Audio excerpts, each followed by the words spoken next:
Hi guys, welcome back to Sweet Chillies. मैं हूं रुधिर। कैसे हैं आप लोग? गाइस, आज हम लोग देखने वाले हैं झल्लू भाई की एक another video, Sooryavansham once again. नो हो सूर्यवंशम यार, सेट मैक्स पे देख देख के कम पके हुए थे तो वंस अगेन भी आ गई। क्या बात है। तो चलो झल्लू भाई की ये वीडियो देखते हैं और उसके बाद में इसके बारे में बात करेंगे। वीडियो की ओरिजिनल लिंक आपको डिस्क्रिप्शन में मिल जाएगी। You can check out the channel.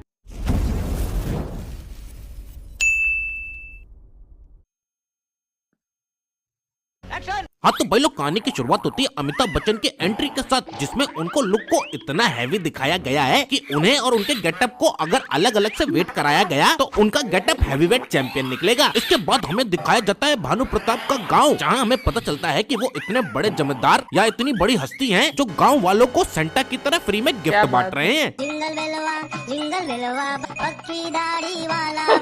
फिर अगले सीन में दिखाते हैं भानु प्रताप का छोटा बेटा, जिसका नाम है हीरा। भाई इसका नाम ही हीरे वाला है, बाकी किस्मत इसकी कोयले वाली है, क्योंकि भानु प्रताप अपने बेटे को उतना ही प्यार करते हैं जितना सलमान भाई विवेक ओबरॉय से। ये लो प्रसाद, बाबूजी के लिए उपवास रखा है ना। अबे ये थोड़ा ये जहाँ दिख जाता है ना, मेरे को गुस्सा हो रहा था भाई। फिर नेक्स्ट सीन में दिखाया जाता है मूवी का विलन, जो कि शिलाजीत का नशा करके कामवाली को देख के ओह गॉड, एक बार दिला दे। इससे पहले कि केवड़ा भाई का हो पाता जबरदस्ती वाला संभोग, लड़की वहाँ से हो जाती है जान बचाकर 1-2 का 4। बट विलन भी है एक बड़ा जमींदार और करके अपनी पावर का मिसयूज लड़की को करवा देता है अरेस्ट। बट होल्ड ऑन, यह कहानी सुन के भानु प्रताप को भी आ जाता है इंटरेस्ट और वो पहुँच जाते हैं थाने करते हुए अपने गाड़ी का स्पीड टेस्ट। एक तो पता नहीं भाई, जब भी भानु प्रताप की एंट्री होती है तो बैंड बाजे वाले कहाँ से आ जाते हैं। लगाओ फिर हमारे भानु प्रताप थाने में घुसने के बाद पुलिस वाले को सिखाने लगते हैं लॉ, बोले तो कानून। क्या आपके मसूलों में तकलीफ है? क्या आपके टूथपेस्ट में नमक है? जिसे सुनने के बाद पुलिस वालों की हो जाती है घनघोर बेइज्जती। फिर लड़की को करके बाइज्जत बरी सबके सामने पंचायत में केवड़ा भाई को पहना देते हैं हथकड़ी। फिर अगले सीन में एंट्री होती है मूवी की बिगड़ैल नकचड़ी हीरोइन की। ए बकरी, बाजू हटो। बकरी।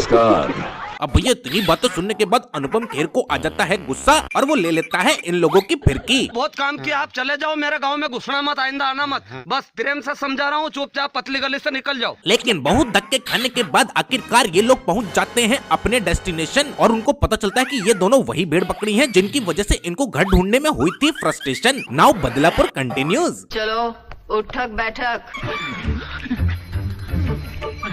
ये लो कपड़े, इस्त्री करवा के लाओ। लेकिन ये कपड़े तो पहले से इस्त्री किए हुए हैं। अब तो इस्त्री के लायक हो गए ना।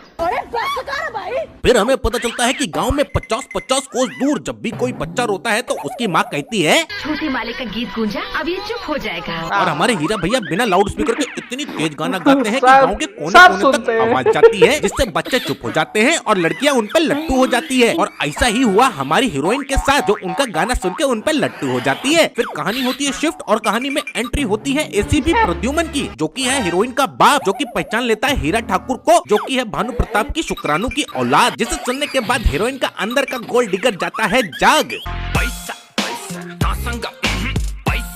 नाउ हीरोइन समझ जाती है गाने के पीछे का दुखड़ा और उसे दिखाई देने लगता है भानु प्रताप में हीरा ठाकुर का मुखड़ा। देन हमारी हीरोइन करती है इन्वेस्टिगेशन और उसे पता चलता है बाप बेटे के बीच का लफड़ा। दादाजी को छोटे काका पसंद नहीं।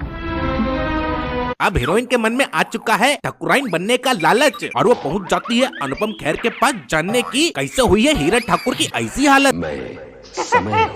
और मैं बहुत सारा समय हूँ और मैं तुम्हें समय के पिछवाड़े में ले जाके 2 ऐसे खड़े बाल दिखाऊंगा जो 7-8 साल की उम्र में ही आशिकी झाड़ रहे थे। ये देखो, इन बच्चों के लिए हम पेड़, पानी और ये जो ग्लेशियर बचा रहे हैं। मैं तो कहता हूँ ग्लेशियर को पिघल जाने दीजिए, ये साले डूब के मर जाएंगे। वैसे तुम्हारी नॉलेज के लिए बता दूं, गौरी एक अनाथ लड़की है जिसकी जिम्मेदारी बड़े ठाकुर ने ले ली है और गौरी की लेने की जिम्मेदारी छोटे ठाकुर ने ले ली है। एक बाप के होगी तो हम नहीं भाई देखो गलत छोटे ठाकुर स्कूल सिर्फ गौरी के लिए जाता है, पढ़ने के लिए नहीं। अब बंदा इतनी सी उम्र में आशिकी करेगा तो फेल तो होगा ही। और वही हुआ, हीरा की बकचोदियों को देखते हुए भानु प्रताप ने गौरी को भेज दिया हॉस्टल पढ़ने के लिए और हीरा को रख लिया घर पे बाल मजदूरी करने के लिए। लेकिन भाई लोग आग दोनों साइड बराबर लगी थी, क्योंकि गौरी के भी ठीक नहीं थे इरादे, इसलिए हर सैटरडे संडे मिलने आती थी एक दूसरे की प्यास बुझाने। फिर थोड़े टाइम बाद ठाकुर जी ने कर दी दोनों की शादी फिक्स और ये सुन के गौरी कूद जाती है पानी में करने को अपने आप को मिक्स। लेकिन हीरा बचा लेता है उसकी जान और पूछता है काहे हो गौरी परेशान। इसीलिए मरना चाहती हूँ ताकि तुम्हारे साथ शादी करने से बच सकूं। क्या मेल है तुम्हारा मेरा? मैं पढ़ी लिखी, तुम अनपढ़ गवार। लेकिन हमारे हीरा का प्यार था सच्चा और वो नहीं बनाना चाहता था गौरी को झूठी, इसलिए वो शादी के लिए कर देता है मना और डिसाइड करता है कि जिंदगी भर मारेगा। और फाइनली गौरी की शादी हो जाती है किसी और के साथ और हमारे छोटे ठाकुर भी लाइक साला ये दुख का खत्म नहीं होता बे। तो चलो बीड़ी लोग समय के पिछवाड़े से निकलो और प्रेजेंट के डंडे पे झूलो। अब हमारी गोल्ड डिगर हीरोइन को पता चल चुका है कि हीरा है वर्जिन और साथ में है भानु प्रताप का बेटा यानी कि अब हीरोइन करती है हीरा को प्रपोज। अरे मैं भी हूँ प्यासी, क्या करोगे मेरे साथ 69 वाला पोज। अब हीरो को आने लग गए थे ख्याल कि कहीं हीरोइन चल तो नहीं रही है कोई चाल। लेकिन फाइनली भैया डिसाइड करते हैं अरे छोड़ो यार कब तक चलाएंगे हाथ से काम, चलो देते हैं 69 वाले पोज को अंजाम। अगर तुम मिल जाओ वहीं दूसरी तरफ केवड़ा ठाकुर खेलता है अपना एक गेम। हीरोइन से अपने बेटे की शादी करवा के करना चाहता था भानु प्रताप को शेम। देखो हीरो हीरोइन का टांका तो भिड़ गया है, लेकिन मैंने बताया था ना भाई का बस नाम ही हीरा है। किस्मत एकदम कोयले वाली है, क्योंकि केवड़ा की बेटे की शादी हीरोइन से फिक्स हो जाती है। पर इस बार हीरा भैया ने ठान लिया था वो देंगे अपने हथेली को आराम और हीरोइन को भगा के ले जाएंगे सरेआम। इसके बाद दोनों मंदिर में सस्ती सी शादी कर लेते हैं और खाते हैं कसम, ओ मेरी प्रिय मैं तेरा प्राणनाथ, अब से रोज रात में करेंगे 69 वाला डांस। फिर शादी करने के बाद दोनों जाते हैं ठाकुर के पास लेने आशीर्वाद, बट ठाकुर भी लाइक अरे दीदी का ठाकुराइन बनने का सपना। भाई पहले तो ये हीरा घर का नौकर था, अब तो घर से भी निकाल दिया। लेकिन सब कुछ भूल के हीरा भैया सोचते हैं आज मिटाएंगे बरसों की आग और मनाएंगे सुहाग रात। लेकिन तभी दीदी भी लाइक जब तक हमारे दुख सुख में नहीं बदल जाते हम सुहाग रात न मनाएं। देखा कर दी ना वही वाली बात। आपको बुरा तो नहीं लगा? छोड़ो। फिर आता है मूवी को लंबी बनाने के लिए जबरदस्ती से ठूसा हुआ गाना।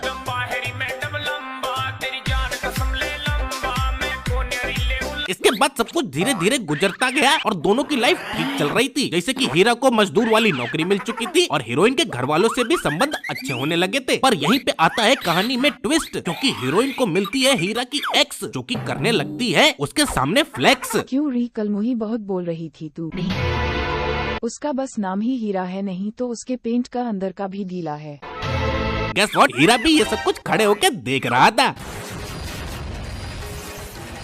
अब दोनों मियाँ बीवी डिसाइड करते हैं कि राधा अपनी कलेक्टर की पढ़ाई पूरी करेगी और हीरा कान फाड़ मेहनत करेगा। मैंने कान बोला है, बट एज वी नो हीरा ने बोला था झूठ कि वो करता है मालिक वाली नौकरी। एक दिन उसकी बीवी देख लेती है उसे करते हुए गधा मजदूरी।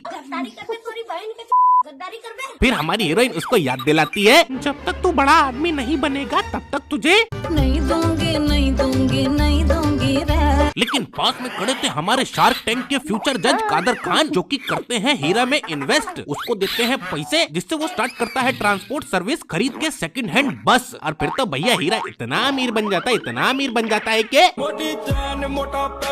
भानु प्रताप की तरह गिफ्ट बांट। और उसी दौरान आता है इतिहास का सबसे अनप्रेडिक्टेबल गाना, जो मुकाम हासिल करने में 50-50 साल लग जाते हैं वो 4-5 मिनट के गाने में कर लिया। अरे मतलब हीरा ने जैसे कि उसने अपना बंगला बना लिया, बीवी कलेक्टर बन गई और उसका बच्चा भी हो गया और बच्चा बड़ा भी हो जाता है। अच्छा हुआ गाना ज्यादा लंबा नहीं चला, वरना बीवी प्रधानमंत्री बन जाती और हीरा अंबानी। वैसे अब हमारे हीरा बाबू के कोरे कोरे सपने तो पूरे हो गए हैं। बच्चा है तो केवल भानु प्रताप से भरत मिलाप। लेकिन ये बॉलीवुड है ना, इतनी आसानी से थोड़ी ना कर देंगे। इसके लिए मूवी को 1 घंटा और खींचा जाएगा। फिर सीन शिफ्ट होता है और हमें दिखाते हैं गांव में सूखा पड़ चुका है। अब क्योंकि गांव में सब गूंगे हैं, इसलिए भानु प्रताप जाते हैं कलेक्टर के पास बात करने के लिए ताकि गांव में पानी छोड़ा जा सके। लेकिन भैया कलेक्टर कौन है? मुसीबत जब मरत आवेला भाई, तब पूरा दुनिया ही मजा लेवेला। अब डरते डरते भानु प्रताप पहुंच जाते हैं कलेक्टर बहू के पास, क्योंकि थोड़ी देर पहले हुआ था कुछ ऐसा ना। तुम दोनों की अगर किसी ने सूरत भी देखी तो यह भानु प्रताप उसकी शक्ल नहीं देखेगा। ठाकुर जी, उम्मीद है आप इसके बाद अपनी शक्ल शीशे में नहीं देखोगे। वैसे हमें तो लगा था कलेक्टर बहू मारेगी ठाकुर के पिछवाड़े पे लात, पर कलेक्टर बहू दिखाती है अपने संस्कार। सास भी कभी बहू थी। और वहीं दूसरी तरफ गौरी आती है हीरा के घर अपने पति के लिए काम मांगने, और हमारे हीरा भैया इतने शरीफ है कि वो काम उसको दे भी देते हैं। लेकिन भाइयों, रिवेंज अभी बाकी है। ए कल मुही तू नहीं थी राइट, हीरा का पेंट का अंदर का भी है पूरा टाइट। यार इसके बाद सीन शिफ्ट होता है और ठाकुर की मुलाकात होती है उसके अपने पोते के साथ, जहां गलती से वो लगा देता है पोते की शर्ट पर दाग। माफ करना, हमने आपको आते हुए देखा नहीं, अनजाने में हो गया। अंधा क्या संस्कार उम्र से बड़े हैं इसके। अब क्योंकि ठाकुर को अपने पोते के संस्कार पसंद आ गए थे, इसीलिए ठाकुर उसको रोज उठा के ले जाता ताकि उसकी पढ़ाई छुड़वा सके। और दूसरी तरफ हीरोइन जाती है कार्ड देने बड़े ठाकुर के पास। आपके बेटे ने आपके नाम से गरीबों के लिए एक मुफ्त अस्पताल बनाया है। पे बनाया तूने, मैं तो नहीं देख रहा हूँ। तेरी माँ तेरी मेहनत। लेकिन ठाकुर जी को बहू की बात पे भरोसा नहीं था, इसलिए पहुंच जाते हैं भेष बदल के इन्वेस्टिगेशन करने, जहां हीरा देने वाले थे अपने पिता के लिए स्पीच। उन्हें संबोधन क्या कहते हैं यार उसको, संबोधित। हाँ, वही संबोधित करते हुए। दिमाग में नहीं ना सोची का क्या हो रहा, पापा मर गो क्या टेंशन तो हो जा, पर फिर निकाल दो दिमाग से, ज्यादातर टेंशन है। और वहीं दूसरी तरफ हीरा को ये भी पता चल जाता है कि कौन कर रहा है उसके बच्चे की पढ़ाई खराब, और वो उसको सबक सिखाने के लिए भिजवा देता है खीर विद हिडन इंग्रेडिएंट ऑफ जानलेवा तत्व, और उसका बेटा सेफली खीर डिलीवर भी कर देता है। फिर रास्ते में होती है कुछ अनयूजुअल सी चीजें जिसको तुम लोग याद रखना, क्योंकि मूवी में आगे काम आएगा, जैसे कि ये मिर्गी वाला मरीज की हेल्प करना, फिर गाड़ी में घुसने के बाद अपनी सूंघने वाली पावर का यूज करना। इसके बाद जैसे ही बड़े ठाकुर घर पहुंच के खीर खाते हैं, फिर हमारे बड़े ठाकुर को ले जाया जाता है हॉस्पिटल, और इसी मौके का फायदा उठाते केवड़ा गांव वालों को करने लगता है मैनिपुलेट कि वो जहरीली खीर इस हीरा ने दी थी। अब केवड़ा का ये मास्टर प्लान कामयाब होने ही वाला था, क्योंकि ठाकुर साहब बेड पे मर रहे थे और छोटे ठाकुर को वो लातों से मार रहे थे। भाई लोगों, इससे पहले कि केवड़ा कर पाता छोटे ठाकुर के तलवार से 2 पीस, बड़े ठाकुर आ जाते हैं और बताते हैं रीजन बिहाइंड द जहर वाली खीर। खीर में जहर तुमने मिलाया था, हमने अपनी गाड़ी में तुम्हारे केवड़े की महक महसूस की थी। अरे तो बड़ो खीर खाई क्यों थी? क्योंकि स्क्रिप्ट में लिखा था साले। इसके बाद दोनों बाप बेटे समझ जाते हैं अपने बीच के रिश्ते, फिर केवड़ा की फाड़ते हैं आहिस्ते आहिस्ते, जैसे कि दहलात धैगू से। और यहाँ कहानी में सब कुछ ठीक हो जाता है, ठाकुर का परिवार फिर से रिवाइव हो जाता है और कहानी यहाँ पे खत्म भी हो जाती है। भला टली। तो भाई लोगों, कैसा लगा आपको आज का वीडियो जरूर बताना, और अगर आप ऐसी वीडियोस और देखना चाहते हो तो मेक श्योर आप मेरा दूसरा चैनल सब्सक्राइब कर लेना, जो कि है झल्लू भाई की क्लास, क्योंकि ऐसी वीडियोस वहाँ पे रेगुलर आने वाली हैं, वो भी बिना रुके। तो चलो भाई, चलता हूँ, मिलता हूँ आपसे नेक्स्ट वीडियो में। टाटा। ओके।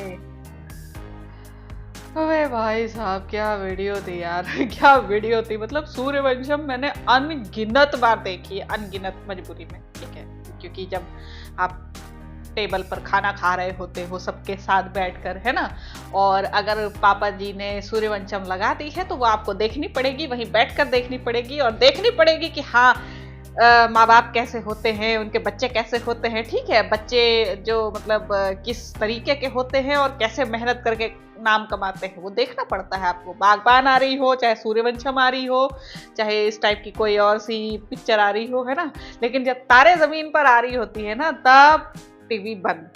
अरे ये तो बकवास मूवी ऐसा होता है, ठीक है।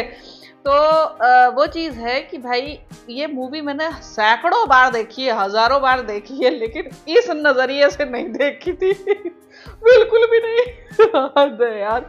लेकिन आज झल्लू भाई ने बिल्कुल अलग नज़रिए से भी हमें दिखा दी ये मूवी। सो थैंक्स टू झल्लू भाई एक और बार सूर्यवंशम दिखाने के लिए, ठीक है। सो आई होप आप लोग को रिएक्शन पसंद आया होगा। अगर अच्छा लगा हो तो प्लीज़ लाइक और शेयर ज़रूर करना, और प्लीज़ इस मूवी में जितने इलॉजिकल सीन्स हैं ना, और जो जिस इलॉजिकल तरीके से दिखाए गए हैं, प्लीज उसे बिलीव मत करना, क्योंकि रियल लाइफ में ऐसा कुछ नहीं होता, ऐसा कोई शॉर्टकट नहीं होता और ना ही इतनी जल्दी तरक्की होती। ठीक है, आपको मेहनत का लंबा रास्ता तय करना पड़ता है। Okay, bye bye.